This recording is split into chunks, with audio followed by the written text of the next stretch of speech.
दोस्तों नमस्कार। YouTube channel चर्चा का विषय में आप सभी का स्वागत है। आज बात करेंगे चुनाव परिणामों पर।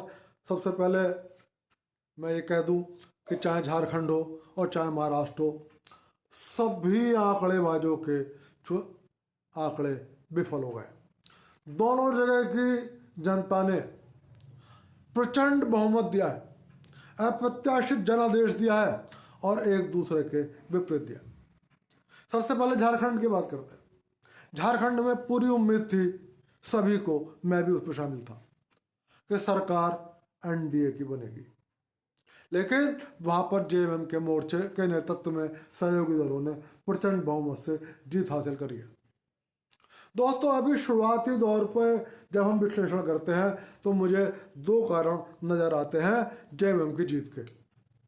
सबसे पहले, चुनाव से पहले जब हेमंत सोरेन को गिरफ्तार किया गया, उन्हें सुप्रीम कोर्ट से जेल मिल जाती है कि भाई इन कारणों के आधार पर इन्हें गिरफ्तार या जेल में रखना जरूरी नहीं है। इसका संदेश जनता में हेमंत सोरेन के प्रति सकारात्मक गया। जनता को ये लगा कि प्रतिरोध की भावना से भाजपा ने हेमंत सोरेन को जेल में डाला था और राजनीतिक रूप से हेमंत सोरेन को फायदा हुआ। दूसरी बात, हेमंत सोरेन का व्यवहार और हेमंत सोरेन की नैतिकता ने जनता को प्रभावित किया। वो नैतिकता क्या थी? आपने देखा कि हेमंत सोरेन और केजरीवाल दोनों को एक ही समय के आसपास गिरफ्तार किया गया। लेकिन केजरीवाल जब जेल गए, मुख्यमंत्री पद से इस्तीफा नहीं दिया। उन्होंने सत्ता की लोलुपता दिखाई। बोले ना, मैं तो मुख्यमंत्री के रूप में जेल जाऊंगा, इस्तीफा नहीं दूंगा, अपनी पार्टी के किसी नेता को, अपनी पार्टी के किसी विधायक को मुख्यमंत्री नहीं बनने दूंगा, या फिर सिर्फ अपनी पत्नी सुनीता केजरीवाल को मुख्यमंत्री बनाऊंगा। आतिशी केजरीवाल इसलिए मुख्यमंत्री हैं क्योंकि आप पार्टी के सारे विधायकों ने मना कर दिया था कि हम सुनीता केजरीवाल को स्वीकार नहीं करते। तो दोस्तों, इसके विपरीत व्यवहार किया हेमंत सोरेन ने। जब उन्हें गिरफ्तार किया गया, उन्होंने जांच एजेंसियों से कहा कि मैं एक मुख्यमंत्री के रूप में जेल जाकर भारत के संविधान का निरादर नहीं करना चाहता। उन्होंने कुछ समय मांगा, 1 घंटा 2 घंटे का। इस्तीफा लिखा, राजभवन गए, इस्तीफा सौंपा और जेल चले गए। अपनी पत्नी को मुख्यमंत्री नहीं बनाया। उनकी भाभी भी थी सीता सोरेन, जो नाराज होकर बाद में भाजपा में चले गई, उनको मुख्यमंत्री नहीं बनाया और कहा कि पहला हक पार्टी के किसी वरिष्ठ नेता का है। और उन्होंने चंपई सोरेन को मुख्यमंत्री बनाया, हालांकि वो भी बाद में भाजपा में चले गए। जेल से रिहा होके आए तो प्रॉपर तरीके से विधायकों की मीटिंग बुलाई, वो दोबारा विधायक दल के नेता चुने गए और फिर मुख्यमंत्री पद की शपथ ली। चंपई सोरेन इस बात से नाराज होकर भाजपा में चले गए।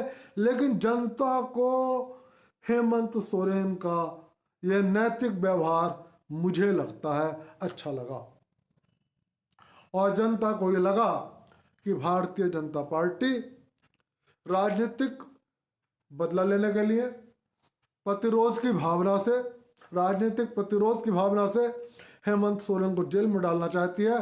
जबकि हेमंत सोरेन परिवारवादी भी नहीं है और वो भ्रष्ट भी नहीं है।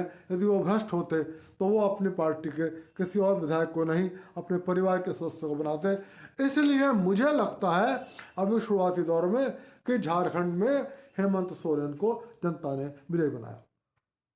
एक बात बहुत स्पष्ट कर दूं, कांग्रेस इस भ्रम में ना रहे कि कांग्रेस जीती है। कांग्रेस झारखंड में भी हारी है और कांग्रेस महाराष्ट्र में भी हारी है। झारखंड में जो सीटें कांग्रेस ने जीती हैं, मैंने पहले भी कहा था, झारखंड में कांग्रेस का कुछ नहीं है। जो कुछ है वो जेएमएम का है। जेएमएम के सहारे ही कांग्रेस पार्टी जीती है। कांग्रेस पार्टी की कोई हैसियत नहीं है और इस चुनाव में कांग्रेस के लिए बहुत साफ संदेश है कि भारत में तुम्हारा कोई स्थान नहीं है, जनता तुम्हें स्वीकार नहीं करती। तो फिलहाल दोस्तों, हेमंत सोरेन को बहुत बहुत बधाई, झारखंड मुक्ति मोर्चे को बहुत बहुत बधाई और मैं सबसे कहूँगा इस जीत को स्वीकार करें। हेमंत सोरेन को जीत की बधाई दें और भाजपा भी उन्हें एक मुख्यमंत्री के रूप में स्वीकार करे। दोस्तों, आ जाता हूँ महाराष्ट्र पे। महाराष्ट्र में ये तो पूरी उम्मीद थी कि महायुति जीतेगी, लेकिन इतना प्रचंड बहुमत ना ये हमें उम्मीद थी और ना एग्जिट पोल वालों को उम्मीद थी। महाराष्ट्र की जनता ने कई संदेश दिए। पहला संदेश कांग्रेस पार्टी के लिए दिया कि हम लोकसभा चुनाव में आपके बहकावे में आ गए थे, लेकिन अब हमें पता लग गया है कि आप चीन और अमेरिका के डीप स्टेट के हाथों के खिलौना हो। आप भारत के उद्योगों को बर्बाद करना चाहते हो, आप भारत के व्यापार को तबाह करना चाहते हो, भारत की रीढ़ को तोड़ना चाहते हो। इसलिए हम आपके साथ नहीं हैं और आपके उम्मीदवारों को पराजित करते हैं, आपके सहयोगियों को पराजित करते हैं। कांग्रेस सबसे ज्यादा सीटों पर चुनाव लड़ रही थी महाराष्ट्र में, तो महाराष्ट्र की जनता ने पूरी तरह स्पष्ट संदेश देकर कांग्रेस को नकार दिया।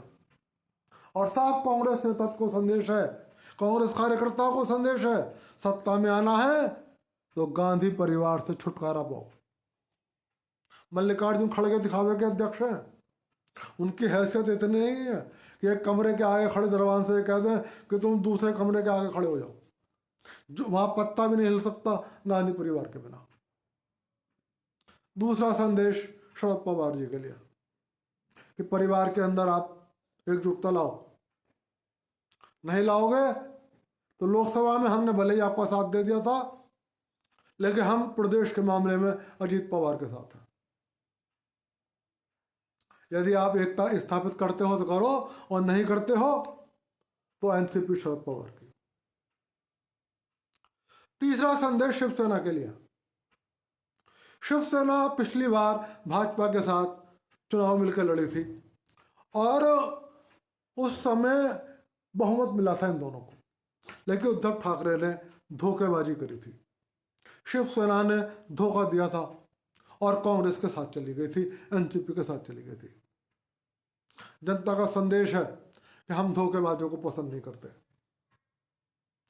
आप सत्ता से बाहर ही रहो, आप इस लायक नहीं हो कि आपको सत्ता में उठाया जाए। कहीं हो सकता है अब हम फिर आपको दें और फिर आप कहीं और चले जाओ। दूसरी बात, उद्धव ठाकरे के लिए एक और संदेश है। जब उद्धव ठाकरे के पिताजी बाला साहब ठाकरे राजनीति करते थे, वो भारत में हिंदू हृदय सम्राट कहलाते थे, भारत के हिंदुओं में बड़े लोकप्रिय थे। हालात ये थी, पाकिस्तान में भी उनका खौफ रहता था, पाकिस्तान में भी उनकी चर्चाएं होती थी, लेकिन उद्धव ठाकरे ने राजनीति को पलट कर रख दिया। इस चुनाव में उद्धव ठाकरे ने एक बयान दिया, औरंगजेब मेरा भाई था। उद्धव ठाकरे ने एक बयान दिया कि 1992 में अयोध्या के मसले में जो शिव सैनिक शामिल हुए थे वो मेरे लिए शर्मिंदगी का विषय है और मैं माफी चाहता हूं। तो महाराष्ट्र की जनता ने कह दिया कि सही है, घर बैठो। हम उस शिवसेना के साथ थे जो शिवसेना भाजपा के साथ मिलकर लड़ती थी, हम उस शिवसेना के साथ थे जो बाला साहब ठाकरे की नीतियों पर चलती थी, और हम उस शिवसेना के साथ थे जो अयोध्या मामले में शामिल थी, हम उस शिवसेना के साथ थे जो औरंगजेब को अपना भाई नहीं मानती थी। तो शिवसेना को भी बहुत, उद्धव ठाकरे के परिवार को भी बहुत साफ संदेश है, समझना ना समझना उद्धव ठाकरे के और उनके परिवार के हाथ में। बधाई दूंगा संजय राउत को, किस बात की? मैं बार बार कहता हूं, संजय राउत को किसी ने तो सुपारी दी है कि तुम शिवसेना को समाप्त कर दो। उनका हर बयान, उनका हर काम शिवसेना को नुकसान पहुंचाता है, लेकिन उद्धव ठाकरे हैं कि समझने को तैयार नहीं। और संजय राउत अपने इस काम में सफल रहे, वो पूरे चुनाव उल्टे सीधे बयानबाजी करते रहे, पूरे चुनाव शिवसेना को नुकसान पहुंचाते रहे और अपने कामयाब, अपने उद्देश्य में सफल रहे। तो बधाई दूंगा संजय राउत जी आपको कि आप शिवसेना को समाप्त करने के अपने उद्देश्य में बहुत कामयाब हो रहे हो। दोस्तों, अब आ जाओ उत्तर प्रदेश पर। उत्तर प्रदेश में मैंने पहले ही कहा था कि ये योगी जी की प्रतिष्ठा का सवाल है, भाजपा की प्रतिष्ठा का सवाल नहीं है। सवाल यह चुनाव भाजपा और सपा में नहीं है, यहां चुनाव योगी जी और सपा में है। इस चुनाव में अभी तक 7-2 का अंतर चल रहा है, यानी कि 7 सीटों पर भाजपा आगे चल रही है और 2 सीटों पर समाजवादी पार्टी आगे चल रही है। करहल की सीट जीतकर अखिलेश यादव ने साफ संदेश दे दिया है, उत्तर प्रदेश में यादवों का नेता कोई दूसरा नहीं हो सकता। उत्तर प्रदेश में यादवों के नेता अखिलेश यादव थे और अखिलेश यादव हैं और अभी अखिलेश यादव ही रहेंगे। करहल की सीट पर भाजपा ने अखिलेश यादव के बहनोई को टिकट देकर एक दाव खेला था। एक दाव यह था कि देखते हैं कि क्या उत्तर प्रदेश में यादवों का नेता कोई और हो सकता है। वो भी फल हो गया। यादवों ने कहा नहीं, हमारा नेता अखिलेश यादव होगा।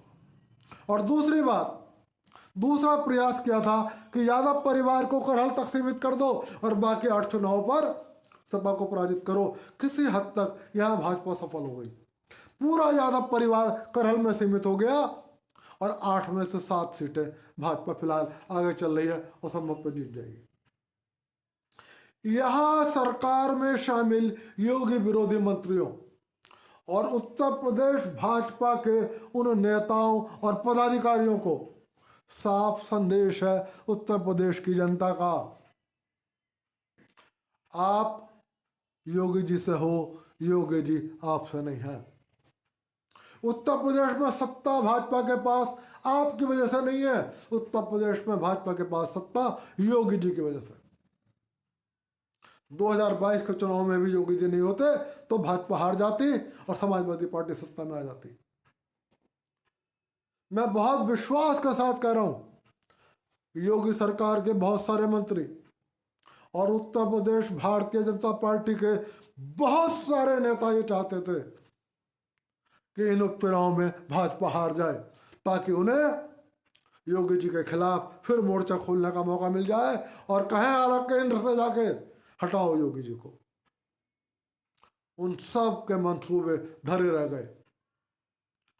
जनता ने उनसे कह दिया कि तुम अपने घर बैठना चाहते हो, घर बैठो।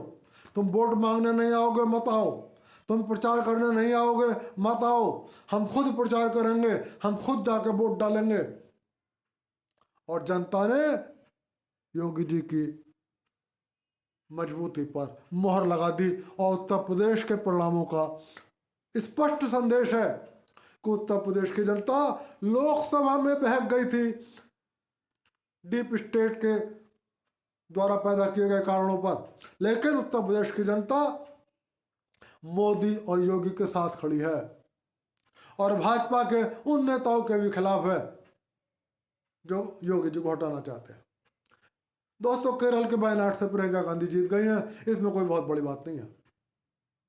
यदि पाकिस्तान से कोई भारत विरोधी नागरिक भी आके वायनाड से लड़ेगा वो जीत जाएगा। यदि जॉर्ज सोरोस भी अमेरिका से आके वायनाड से चुनाव लड़ेंगे वो जीत जाएंगे, क्योंकि वहां पर हिंदू वोट 20-22% है। तो वो कोई बहुत बड़ी बात नहीं है और उसका बहुत कोई स्पष्ट कोई संदेश नहीं है। बाकी यदि इन चुनाव का कुल मिलाकर संदेश देखा जाए तो कुल मिलाकर संदेश भाजपा के पक्ष में है।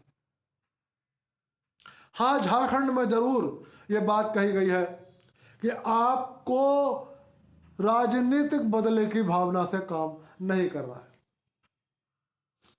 अरविंद केजरीवाल जैसे लोगों को जेल में डालिए, लेकिन जमीन से जुड़े हेमंत सोरेन जैसे लोगों को बिना ठोस कारणों के जेल में डालने की गलती मत करिए। दोस्तों, आज की बात यही तक। इन चुनाव के जब विस्तृत परिणाम आ जाएंगे तो फिर विस्तृत चर्चा करूंगा और आपसे चलते चलते फिर अनुरोध करूंगा, वीडियो पसंद आए तो लाइक कर देना, चैनल को सब्सक्राइब कर देना। आप सभी को नमस्कार।